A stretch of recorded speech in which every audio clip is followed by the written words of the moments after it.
Today, we're turning this into this.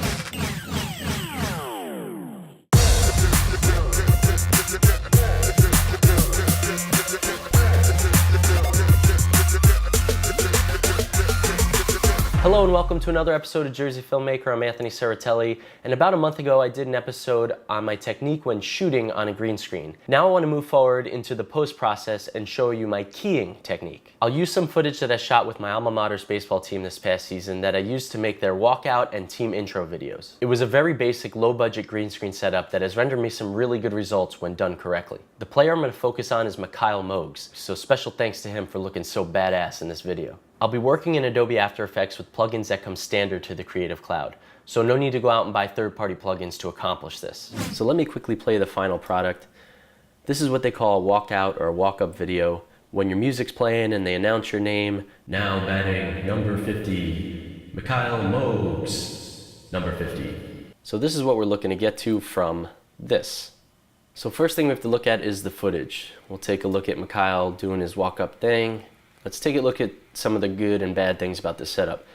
You'll see that my green screen does have some wrinkles, which is not ideal, but you will see that it is pretty evenly lit. This is a auditorium, so it was a bright lit room and I added my lights, so everything was pretty even.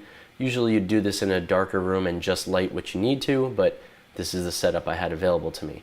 You also notice I have it pulled pretty taut, so at least the wrinkles are tight in a sense.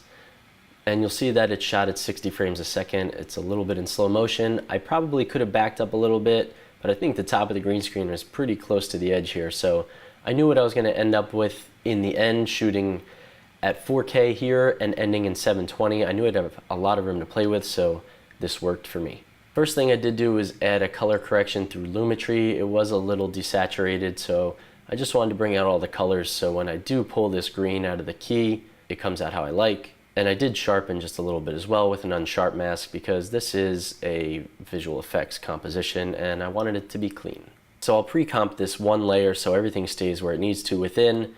I'll come over here and the first thing I'll do is draw a mask around the subject, just keeping what I need in screen so I can get rid of all the excess non-green stuff. And then I'm going to add a key light. You'll see quickly here if I toggle it on and off, I've already done it and it looks pretty good. But I'm going to show you how I did this. So let's start over. So starting from scratch, let's go over to our effects panel and type in key light. If you have the layer selected that you want, you can just double click and it will send it right over here. Or you can drag it onto here, or you can drag it onto the layer itself, or you can drag it all the way over here. So what we're going to do now is go to the actual layer of the footage and we're going to drag it over here to the right so we have a dual screen of the two images. We'll go back over to our key light, switch this to status, click the eyedropper, come over to the right side here, and if you hold the Alt button, you'll see wherever I scan over the green, it changes the value of the background in real time. So what we want to do is find the spot with the least amount of black in it. Right here looks pretty good. Still holding the Alt button, I now click. It selects that color. Now we can go to final result if you want just to see where we're at. Looking pretty good, but let's go over to screen matte. Before we do this, we can now get rid of this layer. We can put it back up here and come back over to our composition so we have more room to work. If you pull down the screen matte tab here, clip black and clip white are going to be your two most important features. Let's zoom in a little bit. See how we can still see some of his shirt here? We're going to play with the clip black to get rid of some of that. Actually to get rid of all of it, so it doesn't look like we have to do too much. I'm going to pull it down to 92. Pulls about everything out of here except maybe right here, but I think we'll be able to deal with that. The less you can pull down, the better. Do the best you can at keeping that number as high as possible. And then we're going to do the same thing with the clip black to get this to fully black. So we'll drag this to the right, and everything around him, especially the edges, is now black. I see here that it's not, but we can create a mask to kind of cut this part out if we want to. So that's what I'd probably do in this situation to, again, keep this number as low as possible. Let's bring this now to intermediate result. And there is a difference between intermediate result and final result. Final result always seems to take it a little bit too far. I'm not sure how that works technically, but that's what it does. I always use intermediate result and then use something like a suppressor later if there's any spill. So if we click this button to get our transparent background, let's zoom in a little bit, and you can see on the edge here, it's not quite that clean. So what I usually do here is do a -1 pixel screen shrink grow. That usually cuts that off a little bit, and it's probably going to be a little harsh when you do put a background in there. That's not too bad, but I usually do go with the screen softness of 1 or 2 pixels.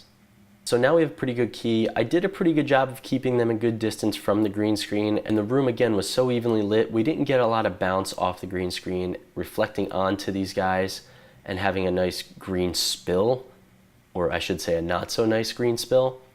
If you did though, you can go into the keying effects here. This advanced spill suppressor works very well, along with key cleaner. Those are 2 things you could bring over here to really help clean up your key. But in this situation, undo, do. If anything, it's probably hurting my key. It's turning it a little pink and doing something around the edge here. I'm just gonna leave it as is. I just don't like what it's doing. So then finally, I dropped this pre-comp into another big composition that I couldn't even get into right now. There's a whole bunch of stuff, but you'll see I added the background with lights. I add his name with his number in these neon looking lights. I add some smoke around the edges, and voila, the final product. It's a fairly simple concept. There are much more advanced techniques when it comes down to it if you're having issues with the key. But again, the setup matters. If you set it up well, keying shouldn't be terribly hard, but it is something you have to practice. Go give it a shot. Comp your friends into some funny scenes. Get out there, have fun, practice, and enjoy. So that wraps up today's episode. Hopefully this helps you on your way to getting some good keys out of your green screen shots. If you liked what I had to say, please click the like button, subscribe, and hit that little bell so you get alerts to all future episodes. Please, please, please leave comments below or on any of my social medias at Jersey Filmmaker. Thanks so much for watching. Go key the shit out of some green screens, and I'll see you next time.